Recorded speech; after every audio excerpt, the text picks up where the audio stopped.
Les origines du football se perdent dans un labyrinthe de signes et de symboles, de rites religieux et de pratiques festives. La plupart des sports ont une histoire qui suit celle des grandes civilisations humaines. Le football tel que nous le connaissons aujourd'hui ne fait pas exception.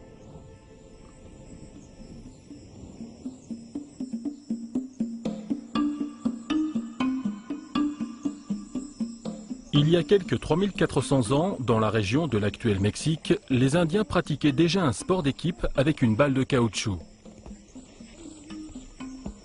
Le jeu fut adopté plus tard par les Mayas. Pour eux, la balle symbolisait le soleil et son pouvoir de démiurge. Signe prémonitoire peut-être des violences auxquelles donnerait lieu bien plus tard le football moderne, le capitaine de l'équipe perdante était sacrifié aux dieux.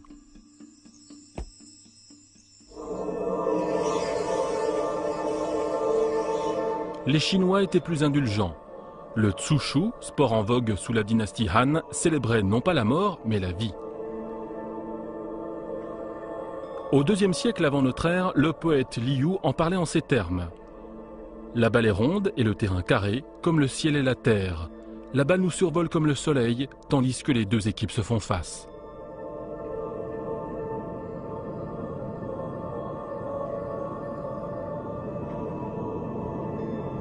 Le jeu conquit ensuite le Japon, où il prit le nom de Kemari.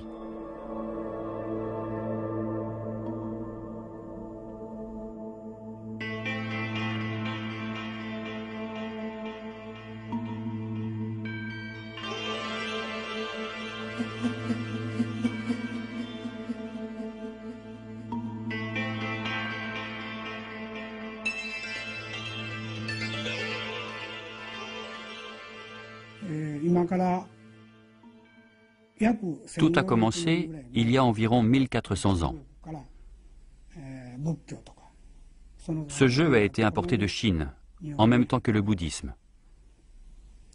C'est un jeu d'origine chinoise.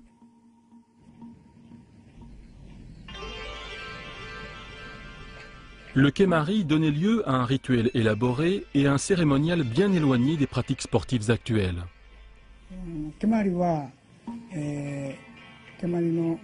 Avant chaque rencontre, les joueurs doivent faire bénir la balle au sanctuaire. Ensuite, ils vont tous dans un jardin que l'on appelle le Mariniwa pour prendre part à la cérémonie du Tokimari. Un officiant, l'Edayaku, fait une prière pour la prospérité et la paix dans le monde. Alors seulement la partie peut commencer. Le jeu se joue à 6 ou 8 personnes. Ce qui caractérise ce jeu, c'est qu'il n'y a ni gagnant ni perdant. Les 8 joueurs sont là uniquement pour le plaisir du jeu. Cela fait partie de l'esprit du Kemari.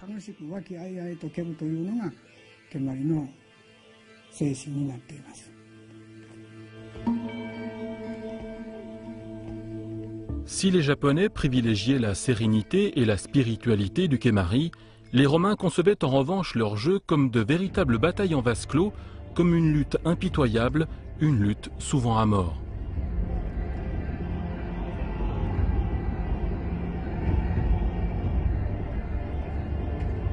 Les meneurs de quadrige avaient leurs supporters qui portaient les couleurs de leur équipe et qui parfois se battaient avec les supporters des équipes adverses.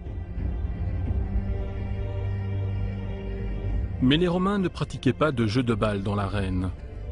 Ils les réservaient aux séances d'entraînement militaire. Les légionnaires romains jouaient à un jeu qui s'appelait l'Arpastum. C'était un jeu qui leur venait des Grecs.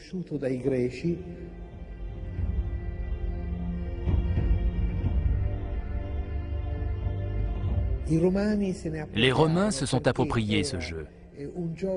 Le but était de s'affronter pour le contrôle de la balle, de prendre la balle à l'adversaire.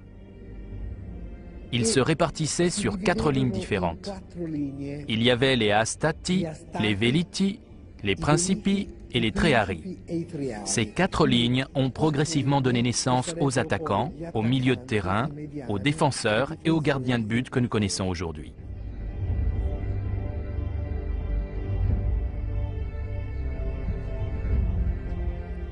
Ce jeu, dont la tactique nous semble si familière, serait arrivé dans les îles britanniques à la faveur de la conquête romaine. Difficile de dire s'il est à l'origine des jeux joués par la suite dans l'archipel ou s'il a simplement influencé des pratiques existantes. Toujours est-il que 1000 ans après le départ des Romains, les Britanniques se passionnaient pour toute une série de sports de balle et en particulier pour le folk football, le football du peuple. Les rencontres se déroulaient généralement juste avant le carême ou à l'occasion des fêtes de Noël et du jour de l'an. Elles donnaient lieu à des célébrations fortement teintées de paganisme, dont les origines se perdaient entre mythes et légendes, l'une des plus tenaces et des plus macabres, voulant notamment que les premiers ballons aient été des têtes humaines.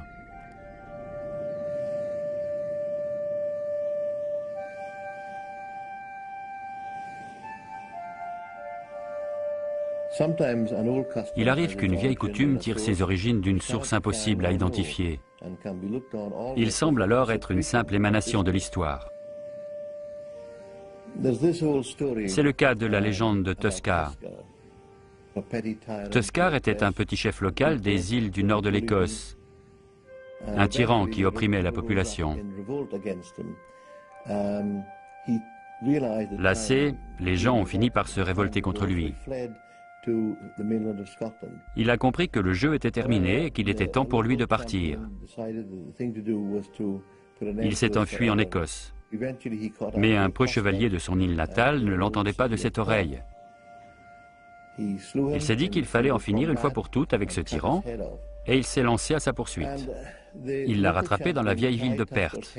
Il l'a tué en combat singulier et lui a tranché la tête. Le preux chevalier a ensuite attaché la tête du vaincu au pommeau de sa selle et est reparti vers le nord, vers les îles Orcades.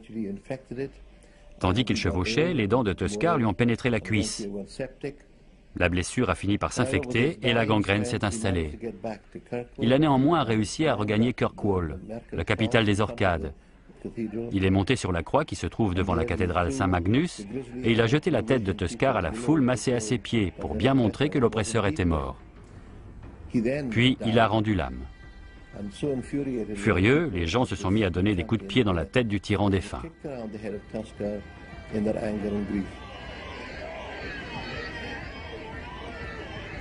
Vrai ou faux, cet épisode de l'histoire écossaise est rejoué chaque année dans la ville de Kirkwall, chef-lieu des Orcades, qui reste ainsi l'un des derniers bastions d'un sport pratiqué avec ferveur par tous les Britanniques pendant des siècles.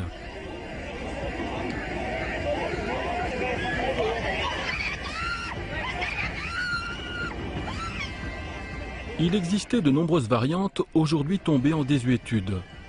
Toutes avaient en commun certaines règles de base. La partie se jouait dans toute la ville et opposait plusieurs centaines de joueurs. Les buts étaient des lieux remarquables de la cité, situés à plus d'1 kilomètre de distance l'un de l'autre. La rencontre s'achevait généralement avec le premier but marqué, mais cela pouvait prendre la journée. Deux équipes s'opposent traditionnellement à Kirkwall, ceux d'au-delà des portes et ceux d'en deçà des portes. La lutte pour le contrôle du ballon, appelé bas, est essentiellement symbolique.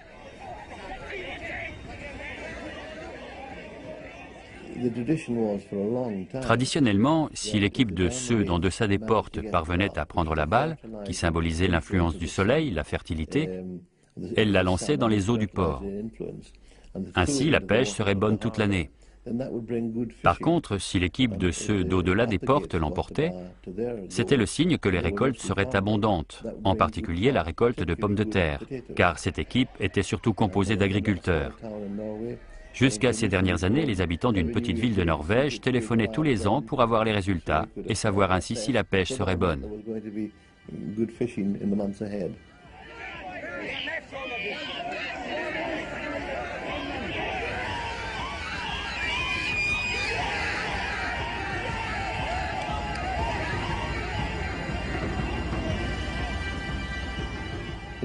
Il n'y a pas de règle, tous les coups sont permis. C'est une mêlée générale, très physique. En passant, certains en profitent peut-être pour régler des comptes, mais de manière générale, il n'y a pas beaucoup de violence gratuite. Le football du peuple, en dépit des débordements auxquels il pouvait donner lieu, faisait essentiellement partie du folklore. Il n'en allait pas de même du calcio historico joué à Florence. Ce jeu était en effet l'héritier direct de l'art pastum de la Rome antique.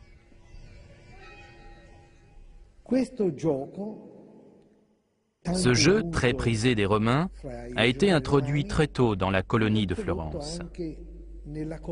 Au fil des siècles, les Florentins se le sont approprié.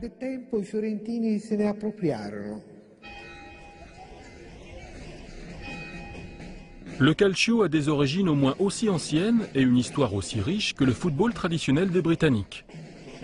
Les Florentins commémorent chaque année le Sedio, un match historique joué dans des circonstances dramatiques.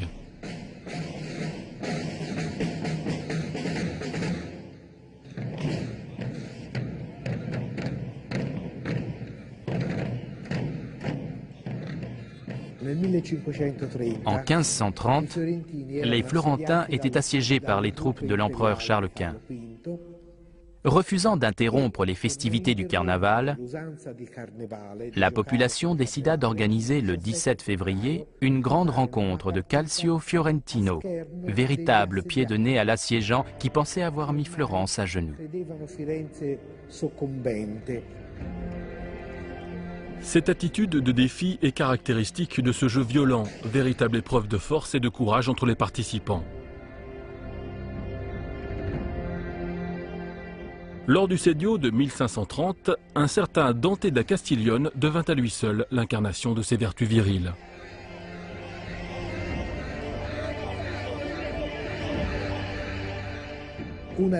L'une des grandes règles était que le ballon devait toujours circuler. Le Morticino de l'équipe Antenordi ayant refusé de passer la balle et la gardant contre lui, Dante, qui était un colosse, le prit dans ses bras et partit en courant vers l'embut de l'adversaire. La balle circulait puisque le joueur la tenait toujours. Et Dante jeta le tout dans les filets, la balle et le joueur, marquant ainsi un caccia. Tous les Florentins se passionnaient pour le calcio, mais le sport ne gommait pas pour autant les barrières entre classes sociales.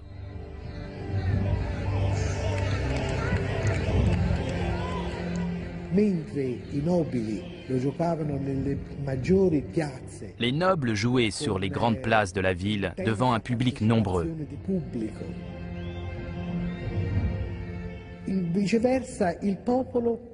Pour le peuple, le calcio faisait partie du quotidien.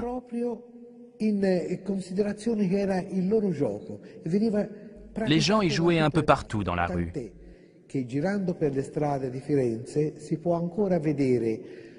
Quand on se promène dans Florence, on peut encore voir ici et là, sur les murs des églises et des palais, des plaques de marbre apposées par les autorités locales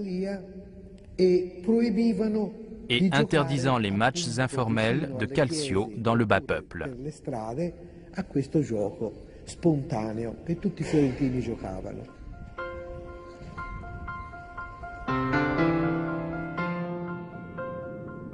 Les interdictions de ce genre étaient monnaie courante en Grande-Bretagne, où boutiques et maisons étaient régulièrement saccagées par des joueurs déchaînés et où les rencontres faisaient souvent des morts. L'histoire du football du peuple n'est qu'une longue suite d'interdictions. Les pouvoirs publics s'y sont opposés par toute une série de décrets. La royauté a multiplié les proclamations condamnant cette pratique. Les universités ont tenté d'empêcher les étudiants d'y jouer parce que c'était un jeu qui suscitait trop d'agitation, trop de violence, qui constituait un trouble à l'ordre public à chaque fois qu'un match était organisé. Dès 1314, le roi Édouard II interdit en ces termes la pratique du football à Londres. Attendu qu'une grande clameur parcourt Londres par le fait de personnes se disputant de grosses balles, j'ordonne que soit interdit à l'avenir ce jeu dans l'enceinte de la ville.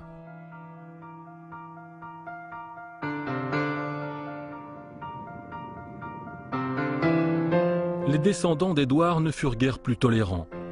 Henri V partit en guerre contre le football, tout comme Henri VIII, qui estimait que les jeux de balles dissipaient la jeunesse, qui en oubliait de pratiquer le tir à l'arc.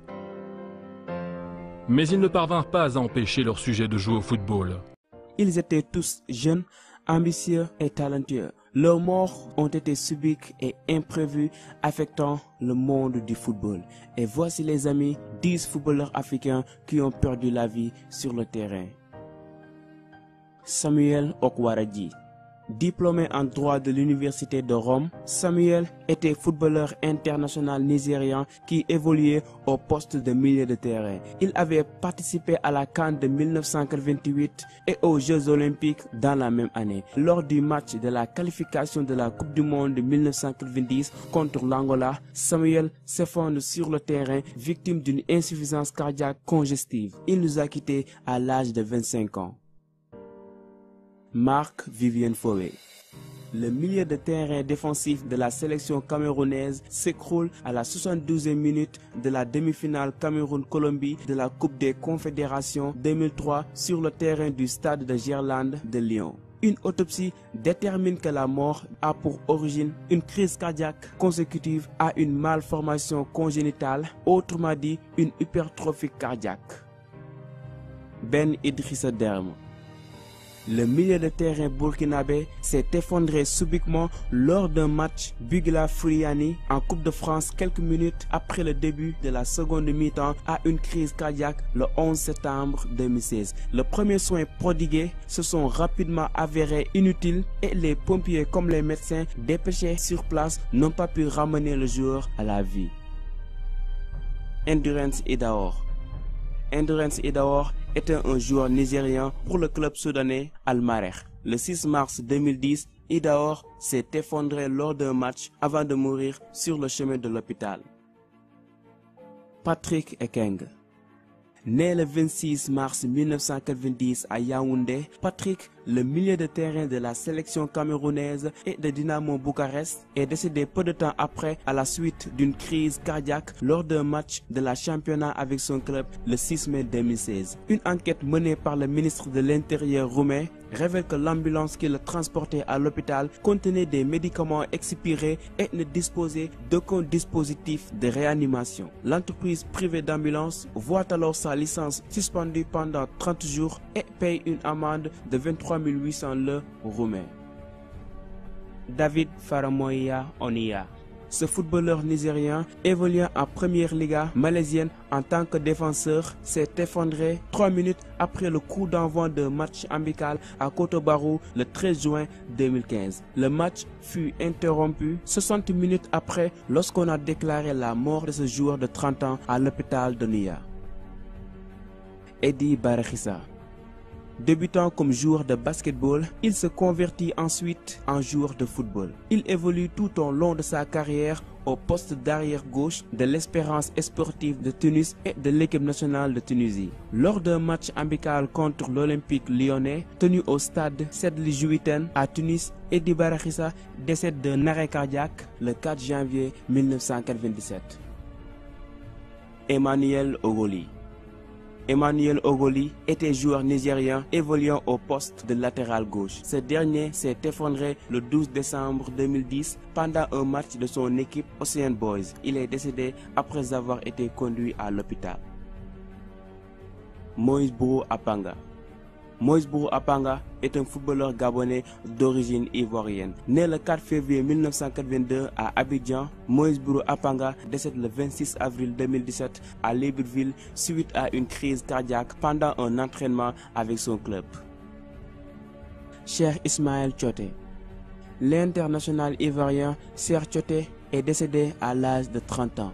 L'ancien joueur d'Anderlecht s'est effondré lors d'un entraînement avec son club du Beijing Enterprises. Rapidement pris en charge par les secours, il n'a pas pu être réanimé. De nombreux hommages ont fleuri sur la toile à l'annonce de son décès.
Jésus-Christ TV, vous connaîtrez la vérité et la vérité vous affranchira.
Jésus-Christ TV.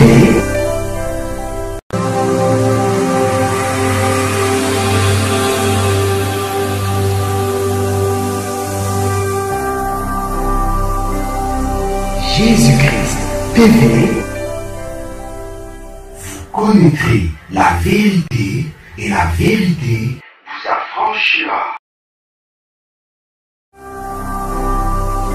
Ne manquez pas de vous abonner à notre chaîne YouTube Jésus-Christ TV, en cliquant sur le bouton s'abonner, juste au bas de la fenêtre de cette vidéo. Ainsi, vous recevrez automatiquement nos nouvelles vidéos, et vous ne raterez aucune.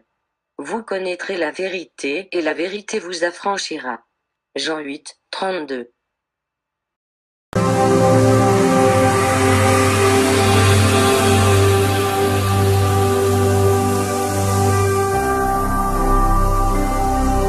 Jésus-Christ TV. Vous connaîtrez la vérité et la vérité vous affranchira.